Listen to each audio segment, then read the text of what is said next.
Hello everyone, welcome back to this channel. तो आज की इस वीडियो में हम डिस्कस करेंगे झुंपा लाहिड़ी के द्वारा लिखी गई एक नॉवेल द नेमसेक, यानी हम नाम। नेमसेक का मतलब होता है हम नाम, यानी एक ही नाम के दो व्यक्ति।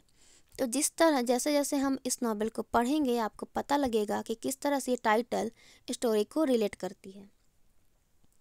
तो जैसा कि इस नॉवेल के राइटर हैं झुंपा लाहिड़ी, और इस नॉवेल को 2000 के अराउंड में लिखा गया था और इसे पब्लिश करवाया गया था 2003 में द न्यूयॉर्कर मैगज़ीन में। इसकी जॉनर है बिल्डंगसन रोमन। बिल्डंगसन रोमन यानी जब प्रोटैगनिस्ट के चाइल्डहुड से अडल्टहुड की जर्नी को दिखाया जाता है तो उसे बिल्डंगसन रोमन नॉवेल कहते हैं। यह नॉवेल 12 चैप्टर में डिवाइडेड है और इस नॉवेल को हम चैप्टर वाइज पढ़ेंगे। तो इस नॉवेल को शुरू करने से पहले एक ओवरव्यू ले लेते हैं।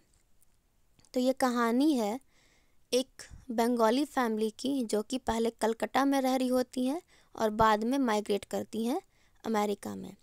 इस नॉवेल के मेजर कैरेक्टर हैं अशोक और उनकी वाइफ आसिमा, और इन दोनों के बड़े बेटे गोगोल और इनकी बेटी सोनिया।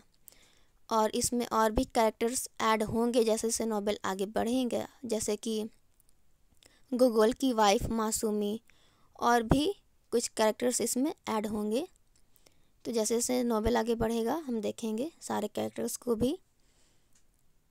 तो चलिए इस नॉवेल को शुरू करते हैं और इस नॉवेल का फर्स्ट चैप्टर पढ़ते हैं। तो आसिमा, जो कि इंडिया में एक इंग्लिश ट्यूटर थी और विलियम वर्ड्सवर्थ, अल्फ्रेड टेनिसन के वर्क में बहुत ज़्यादा इंटरेस्ट रखती हैं, उनके पोयम, उनके नॉवेल्स को पढ़ने में। अशोक के, जो कि एक इंजीनियरिंग स्टूडेंट हैं। तो चलिए इस चैप्टर को शुरू करते हैं। तो चैप्टर शुरू होता है अमेरिका के कैम्ब्रिज नामक एक जगह से, और समय है 1968 का। तो कैम्ब्रिज, जहाँ पर अशोक और आसिमा कलकत्ता से माइग्रेट करके रह रहे हैं। तो आसिमा अपने किचन में होती हैं और कुछ स्नैक बना रही होती हैं, सेम वैसा ही स्नैक्स जैसा कि कलकत्ता के स्ट्रीट फूड वेंडर बनाते हैं। आसिमा अभी प्रेग्नेंट है और अपने फर्स्ट बेबी के डिलीवरी को एक्सपेक्ट कर रही हैं। वहीं अचानक से आसिमा को लेबर पेन होता है और वो अशोक को बुलाती हैं। फिर दोनों हॉस्पिटल की ओर रवाना होते हैं और हॉस्पिटल पहुंचने पर अशोक आसिमा को एडमिट करवाते हैं और वेटिंग रूम में, वो वेटिंग हॉल में बैठकर वेट करते हैं।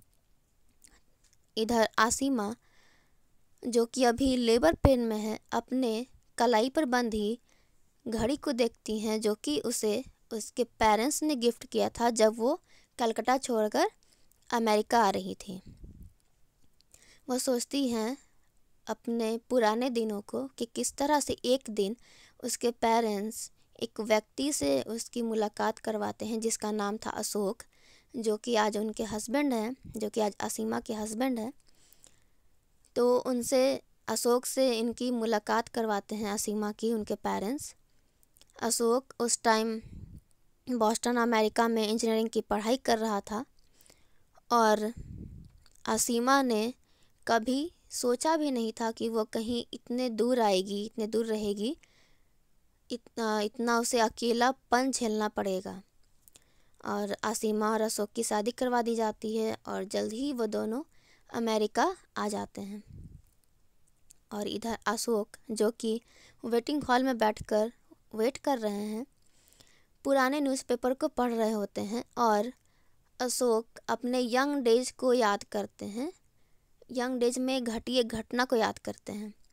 यह घटना तब की है जब अशोक अपने दादाजी से मिलने और उनसे कुछ बुक्स लेने ट्रेन की यात्रा कर कलकत्ता से जमशेदपुर जा रहे होते हैं।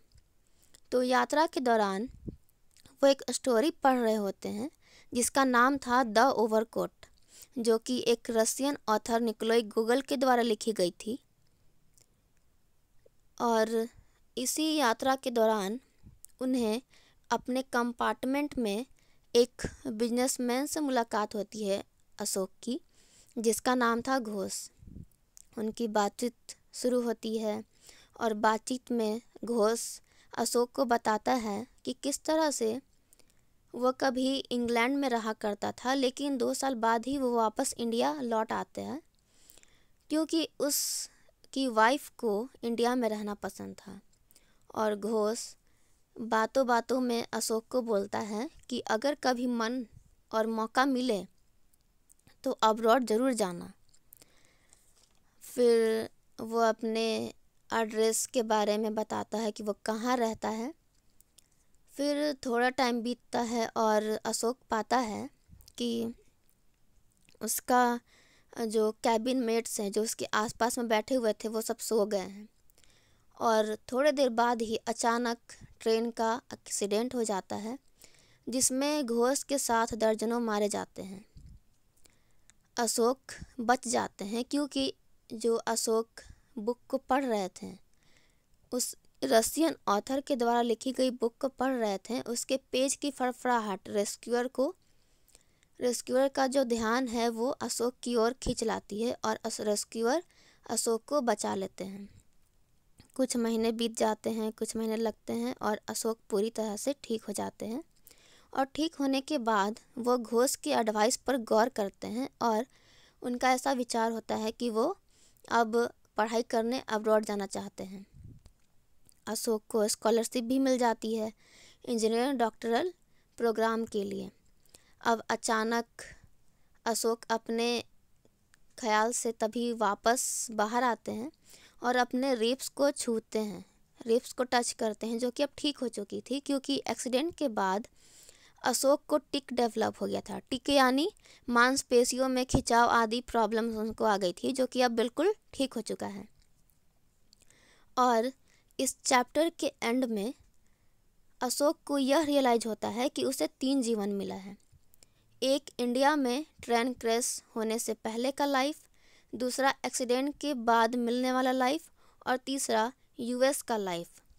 और अशोक सारा क्रेडिट गोगोल को देते हैं, उसी रशियन ऑथर निकोलाई गोगोल को देते हैं, क्योंकि अगर आज वह जिंदा है तो उस बुक के कारण, जो कि निकोलाई गोगोल के द्वारा लिखी गई थी। तो अशोक का ऐसा मानना था कि अगर आज वो जिंदा हैं तो सिर्फ और सिर्फ अशोक अगर जिंदा हैं तो वो निकोलाई गोगोल के कारण। तो यह चैप्टर यहीं ख़त्म होती है। और अगर आपको यह वीडियो हेल्पफुल लगी हो तो इस वीडियो को ज़रूर से लाइक करें, चैनल को सब्सक्राइब करें। और नेक्स्ट चैप्टर जल्द ही अपलोड होगा, तो चैनल को सब्सक्राइब भी करें।